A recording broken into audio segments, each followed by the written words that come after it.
પલ express ન્યૂઝમાં આપનું સ્વાગત છે। નવસારીમાં મનપા ચૂંટણી પહેલા રાજકીય ગરમાવો। વોર્ડ 2 માં કોંગ્રેસનું કાર્યાલય સીલ કરાયું। ઉમેદવારે ભાજપ પર ગંદી રાજનીતિના આક્ષેપ લગાવ્યા।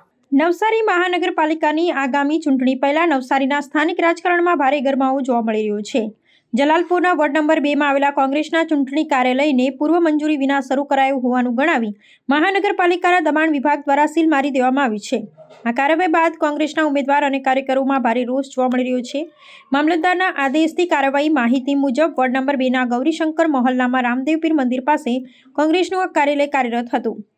મામલતદાર કચેરીને ફરિયાદ મળી હતી કે આ કાર્યાલય કોઈપણ પ્રકારે પૂર્વ મંજૂરી લીધા વિના શરૂ કરવામાં આવી છે। આ ફરિયાદને આધારે મામલતદારના આદેશથી નવસારી મહાનગરપાલિકાના દબાણ વિભાગે તાત્કાલિક પગલાં લઈ કાર્યાલયને બંધ કરાવ્યું હતું। ઉમેદવારોનો દાવો, આ મારી ખાનગી પ્રોપર્ટી છે।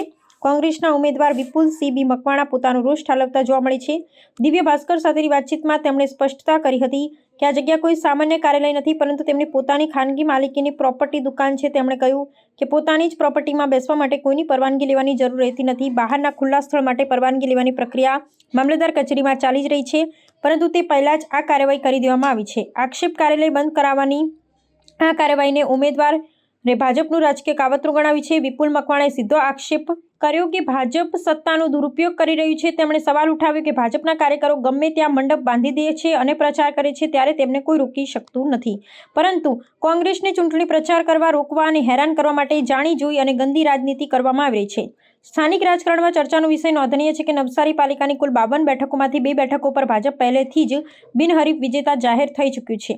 આ પરિસ્થિતિ વચ્ચે કોંગ્રેસે પોતાનું ચૂંટણી કાર્યાલય પણ બચાવી શકી નથી તેવી ચર્ચાઓએ શહેરમાં જોર પકડ્યું છે। પાલિકાની આ કાર્યવાહી બાદ નવસારીના રાજકારણમાં નવો વળાંક આવ્યો છે અને કોંગ્રેસ આગામી દિવસોમાં આ મુદ્દે વધુ આક્રમક વલણ અપનાવે તેવી શક્યતાઓ છે।